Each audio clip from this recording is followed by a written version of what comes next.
Greetings.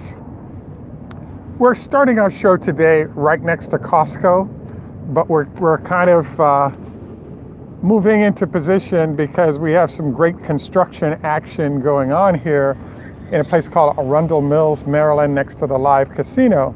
As you can see behind us, we have some great construction activity with painting, and there's a whole bunch of other activities, so we wanted to have some action in the background for you guys to keep an eye on.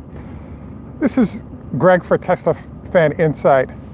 Thanks for joining us once again. I can see all of you saying hello, and we'll respond at the end of the show and look forward to any questions, comments, etc. We have a few different things that we're covering today. The first is the fact that Costco has an opportunity when it comes to insurance, and I think there's an opportunity for a lot of owners to save a lot of money, so we wanted to review that. The second thing that we're covering today is we're kind of reviewing what's going on with the Model 3's production and how is this setting up to either help or hurt the stock going forward. And we have some sort of interesting insight and question marks about the standard or 220 mile range vehicle. The third thing that we sort of rotate into is what are we looking at going forward when it comes to the stock, and I think this is going to all be an interesting show. This is Greg for Teslafaninsight. Thanks for joining us once again. If this is your first time on the channel, welcome. If you're a repeat visitor, welcome back. Please wanted to thank our subscribers as well as our Patreon supporters. Your support is greatly appreciated, and it makes a huge difference in terms of us continuing to improve every aspect of our channel. This includes occasionally you'll see the mic that I have going here, as well as we have some camera changes we're working on making right now to improve the overall execution of the channel. The other thing that I want to note is that I'm choosing to call this the Cracker Barrel edition of our show, and I'm sort of including that in the photo. And the reason why I'm choosing to do that is it's my birthday today, and I got a chance to eat one of my favorite restaurants called the Cracker Barrel. And Uncle Herschel's favorite is phenomenal. So if you guys get a chance, particularly if you're not in the United States, you're in Europe, please take a look. They have something called sugar-cured ham, which I'll feature in our thumbnail, and it's phenomenal, and I highly recommend you guys try it if you're anywhere near in the United States. The next thing that we wanted to dive into is simply covering our show for the day. As I said, it's my birthday today. This is our birthday show, and we really appreciate your taking time out to view and listen. The first item we're focused on is the fact that we did some research on insurance, and it turns out that the Model 3 can be as expensive as a Porsche to insure for a number of reasons. Now, there are a lot of variables that go into what the insurance rates are going to be. Among those variables is how many miles you put on the vehicle per year, obviously your driving record, location, inner city or rural areas. There are all these variables. What we've seen is that insurance can be as high as $2,500 a year for the Tesla vehicles, including the Model 3. And it was my assessment that, one of the overall ownership elements of the Model 3 is what's going to happen in the insurance. And I actually thought the insurance would remain high, with the main reason being how hard it's been for repair insurance parts to be made available to deal with Tesla. So as a result, we have our insurance starting show today for our conversation. And what we're focused on is the fact that we're seeing $2,500 a year bills for insurance for all Teslas, including the Model 3. And there's a possibility that we've seen of that number dropping down to $600 a year, particularly if you bundle. And Costco has a partnership with a company called Ameraprise to accomplish this. The one element that is sort of a fly in the ointment that we've been seeing is that those that have chosen this insurance are saying that they're not real thrilled about how good the roadside assistance is. And I guess I wanted to suggest that if you do notice in your area that roadside assistance from this combination hasn't been great, there is the possibility of maybe picking up AAA as your provider of roadside assistance, and that might eliminate any issues that are going on when it comes to addressing that part of it, it's only $70 a year or $60 a year, depending on where you are for that AAA service. The other thing that I wanted to note on this is that it further highlights reasons why you might want to consider getting a membership at Costco if you don't have one, because if you can make up for that membership fee via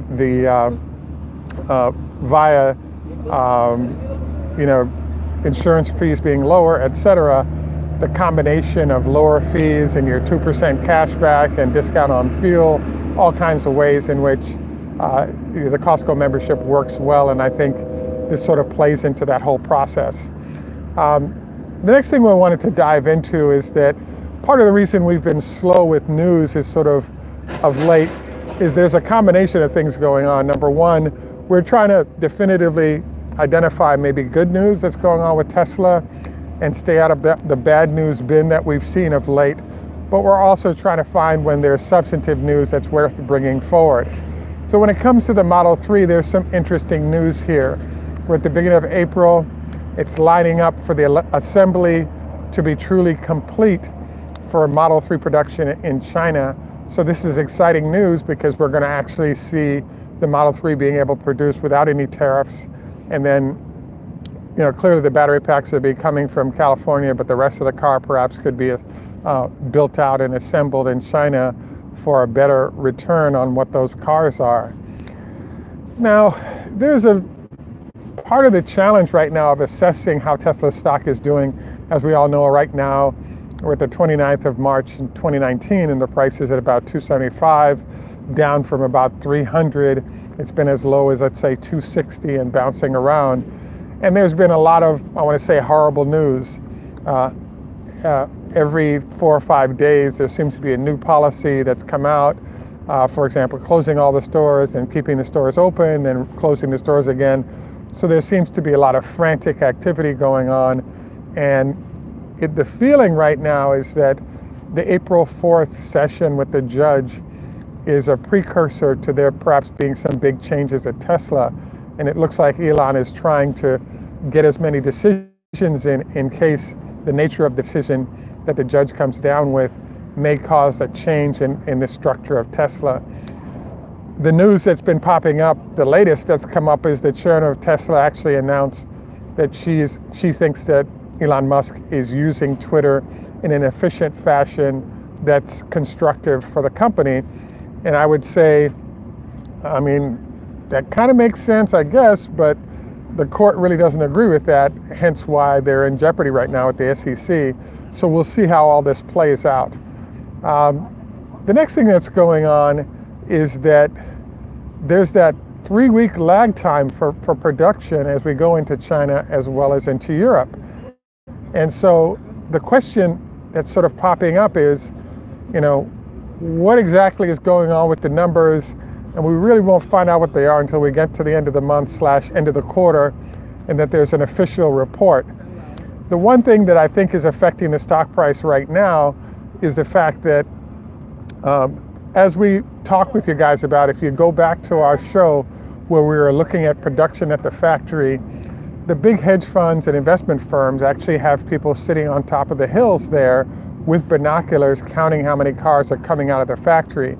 So I believe that what's affecting the stock price now is that the number of vehicles exiting the factory as well as number of vehicles entering trucks domestically and internationally are all known, and those numbers add up to a stock price about where we're at right now. So can Tesla engineer surprises in this period? It's hard to see that happening because there aren't any, other than tax credits for EVs, there isn't a lot going on at Solar City in terms of revenue increases to help support a growth in the stock price. So in general, I think where we're at is, I think we're within $10 of where the stock price is going to be over the next few months. And I think things like increased production in China could really have an impact. Now, there's this really strange mystery that's also lurking when it comes to production of the Model 3 and what's going on with it. And that is that if you look at production in the United States, let's call it 100,000 vehicles sold in the model year of 2018. I think the number is actually higher. The issue that popped up, though, is the average selling price for the car was $57,000. So what that meant is at least 60-ish, maybe 70% of the vehicles were actually the mid-price or $50,000 car, and then the remainder were the $70,000 and $80,000 cars when it comes to performance as well as long range. And so this brings up an interesting question mark, which is Tesla, relative to Europe and China, initiated the sales with the high-line models, and those sales are going well. In particular, Norway, Sweden, some of those other countries, the adoption rate has actually been pretty high, and I think that's terrific.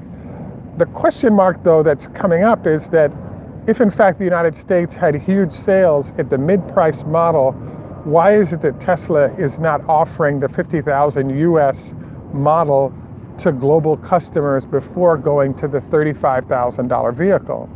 And the answer to that is that we don't know. It seems to make sense to stair-step down in price rather than simply go from that higher price with the margins you need to make everything work and then drop down to the lowest number possible, which is a number that's, I guess, sustainable for the company.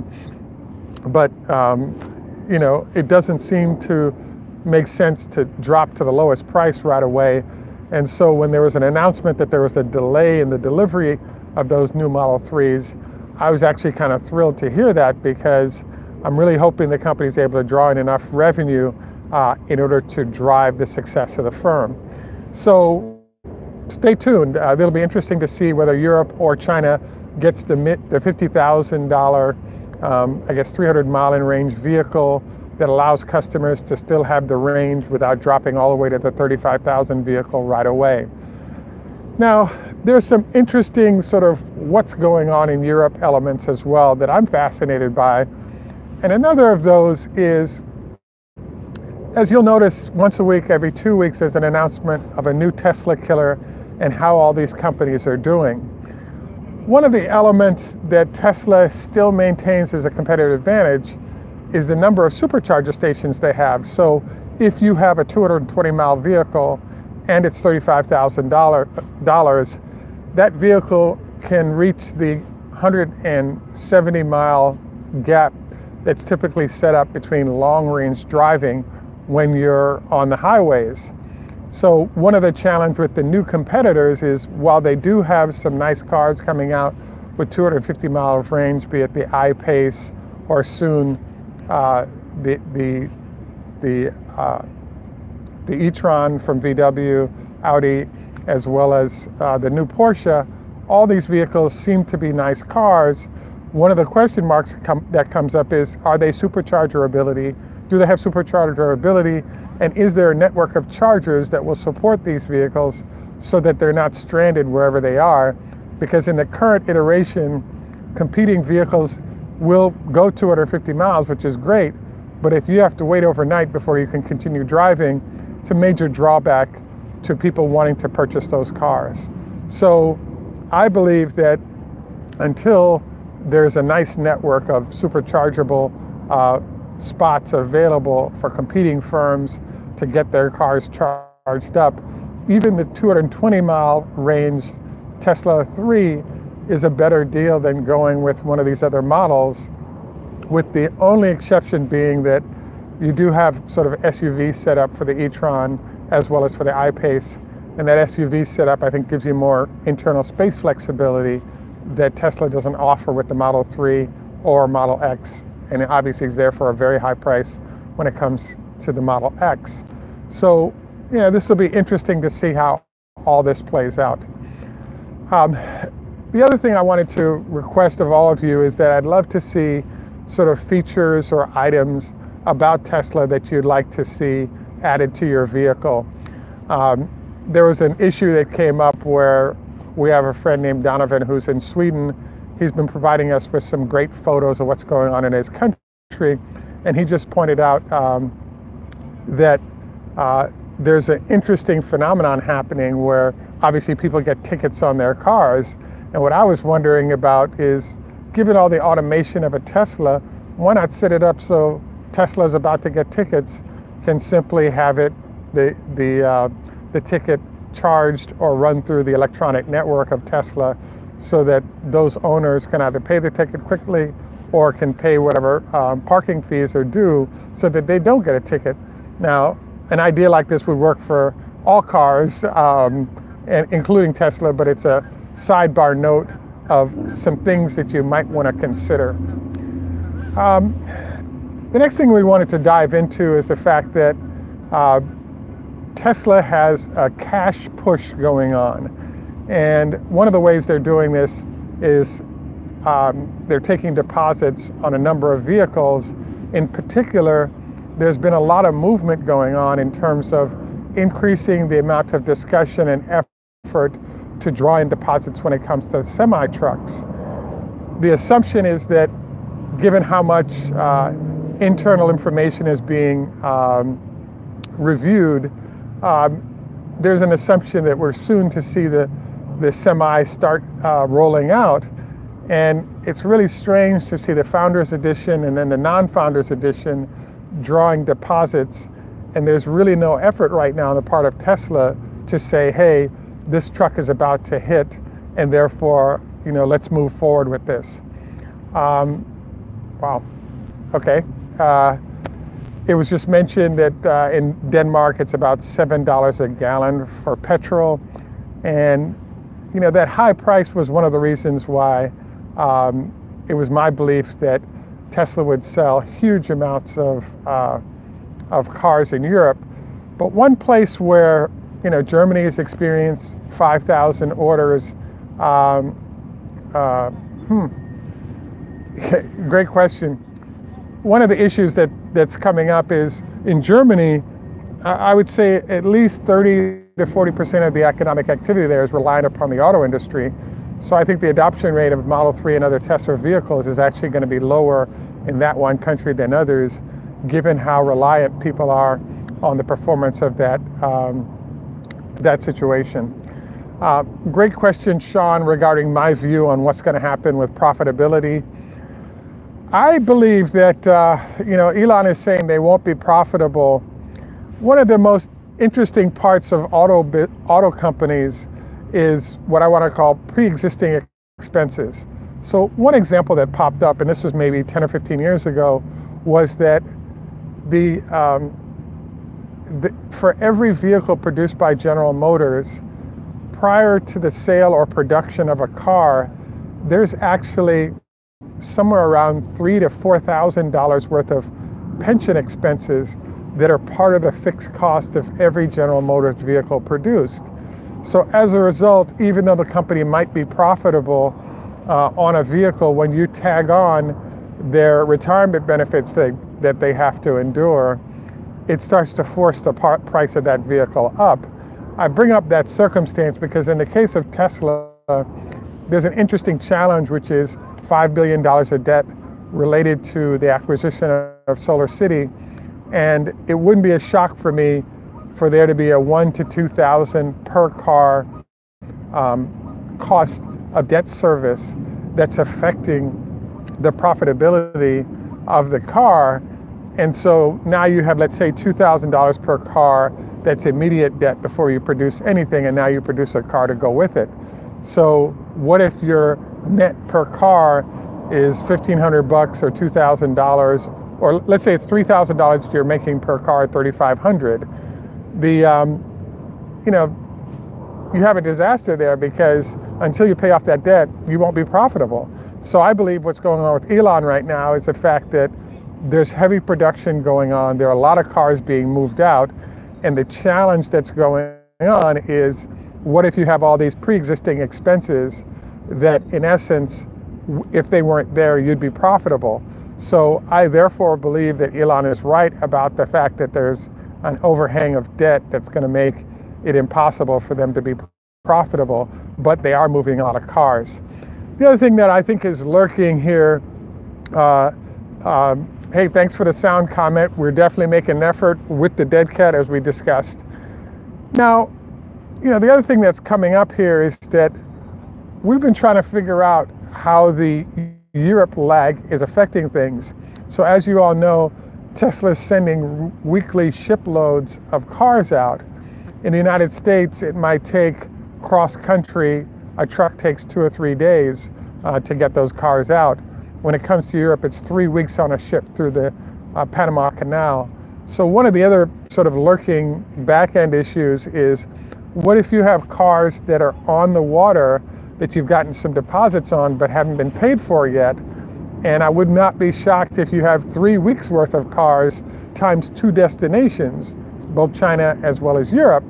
And so now you have theoretically 3,000 cars per ship times 3 ships, or 9,000 cars headed to Europe, similar numbers headed to China.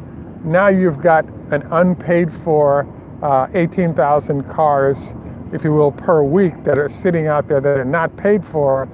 So you can't claim the revenue, but that revenue is on the way in. So it's my belief, so this is how we're sitting and why it is that, you know, Tesla is in a tough spot.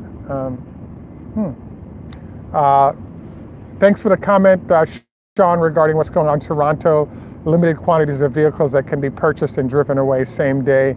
For those of you who are up in the Toronto area, like I said, about half of our viewers are in California or in warm climates. The rest of you are in places with ice and snow. I would encourage you guys to sort of keep an eye on the fact that there's an interesting problem that's been developed or identified, which is for places where there's huge, well, exactly, Roger, the dealers take shipment of it when it leaves the factory versus once it arrives on the ground, which is one of the reasons why I've been arguing for trying to get a dealership network going. So for those of you who are in Model 3 with frozen countries, what they found out is that the sand and salt that's thrown on the roads to improve traction is actually getting into the undercarriage of the Model 3s and increasing the weight of the car by as much as 30 pounds until sort of the undercarriage is opened up, that sand is emptied, and then we're in good shape again. So I bring this up to you because if you're in Canada, prime season for places where you actually have charges, you know, you have issues with how the vehicle is responding to the environment it's in, and I'm sure there'll be a fix for it, but for now, there are some issues with the collection of all this dirt and sand underneath the vehicle and how that affects things. You know, the one thing I'm missing here is that I really love watching the front-end loaders you know, working hard, and unfortunately there's a bunch of them that are stacked up here, and instead of just seeing painting behind me, I was hoping that you guys would be able to see over my shoulder. We have some really interesting, you know, sort of dig and remove dirt activity going on, but unfortunately we're a little bit too far away and the activity is slowed down. Well, hey, thanks for the recommendation on Danish TV. You know, at this point, we're exploring all methods of getting information out. So if I have someone to do the translation, I'd be happy to maybe do a YouTube channel focused on the Danish and, you know, sort of get a conversation going to address some of the issues unique to that country relative to Teslas, etc. Yeah, I did, Sean. I'm waiting on the standard Model 3. The challenge I've been having with that right now is I just spoke with the Tesla representative, and for the area that I live in, I can't charge at my building, and there's no supercharger that's within 10 or 15 miles. I'm in the greater Washington, D.C. area. And Tesla just finished removing the best supercharger location in the city because the entity that owned it was actually eliminating it to put a hotel on that spot. And there's discussion that in a year or so they're going to have a new one. The other issue that's coming up is that my building doesn't have parking underneath or access beyond a fence. So there's no place to charge. What Tesla has indicated is that they're actually going to be installing a couple of inner city charging facilities to support the charge of these vehicles. And so I'm actually looking forward to that happening. And then it would make sense to get a car, because if I have a 220-mile vehicle and I got to drive 20 miles each way to get a charge, you know, you start to run into some issues there in terms of implementing and executing that. So thanks for the mention about the vehicle. Hey, it takes teamwork to make the dream work. So we could use some support in the Patreon space to help in the process of us transitioning out of ICE and into the new standard version of the Model 3. I have to admit that I'm also hoping that Tesla delays the standard version until they truly are able to make money off of it, because it'd be horrible to have that car come out and then the losses related to it actually potentially destroying the company. There's a huge, perhaps as the last, you're welcome, Per.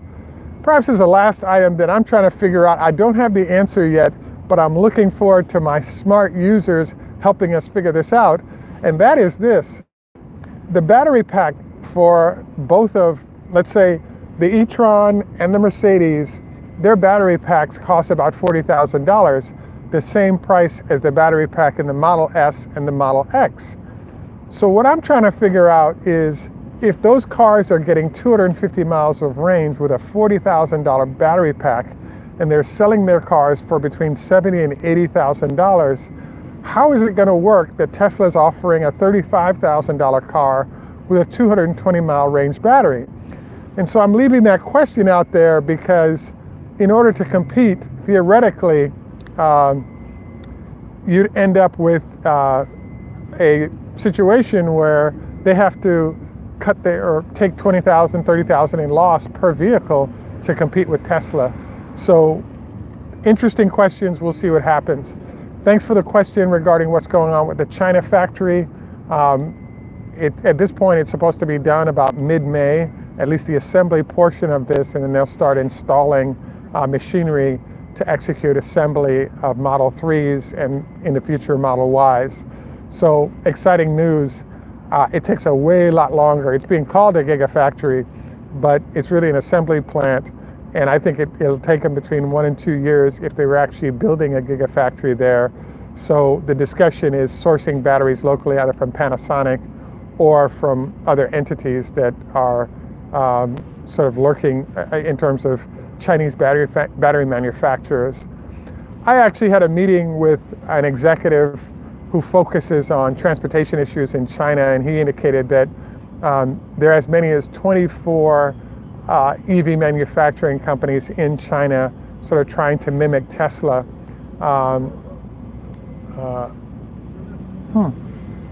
Yeah, good question. The other part of this is that each of those entities has its own charging facilities, and so I don't know how this is going to work. I mean, Tesla is the premium brand, customers are happy with it, and therefore they're not moving away from the brand, as we can see.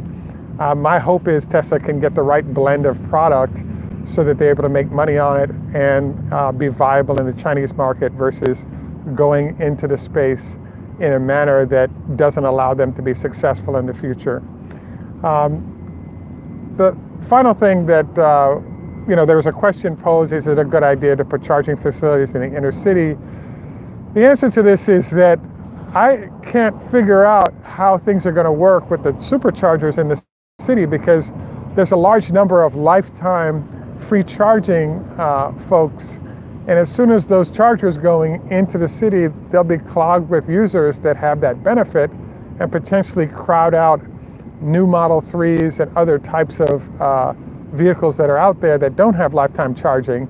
So now you end up with the situation where the company keeps losing money on charging, and those losses sort of hurt the future viability, but you have to honor the lifetime charging agreement you have with your S and X owners prior to 2017, as well as other individuals who have maybe shorter time but are still in that space.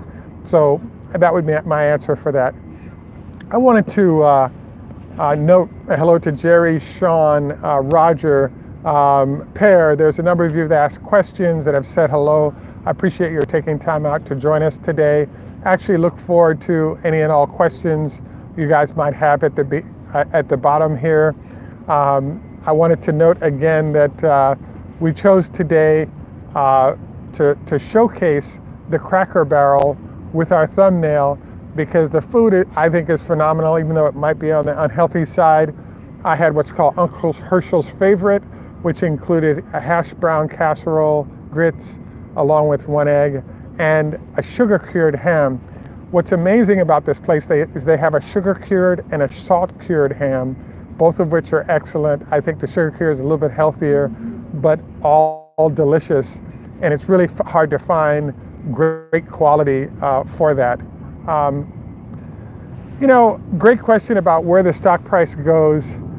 Unfortunately, I'm hoping it won't be the case, but if Elon is restricted from management decisions, the stock price will jump 50% in the next quarter.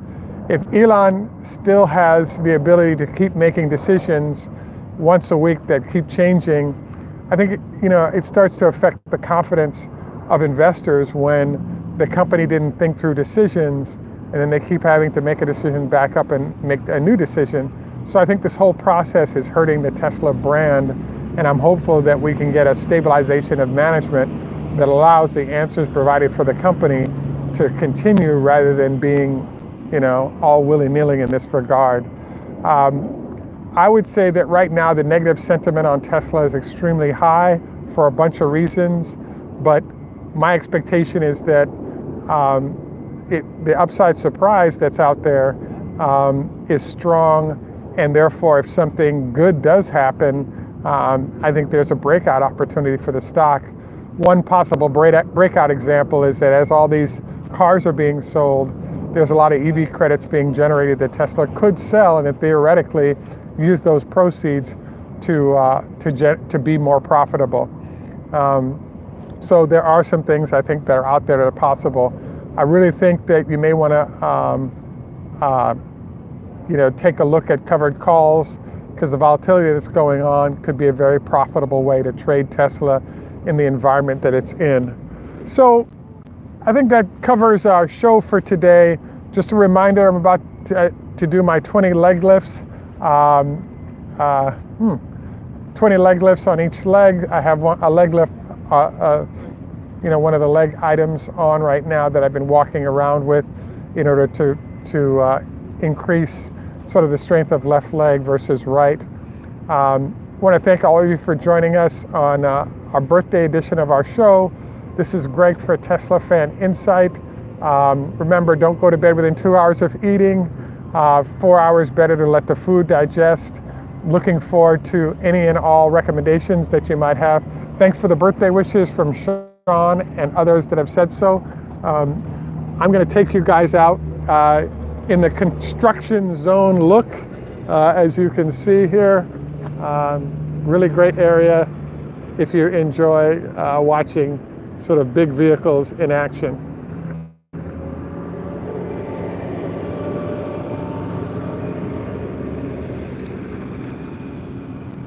Thanks for taking time out once again, and have a great day. We'll look forward to our next conversation when we get into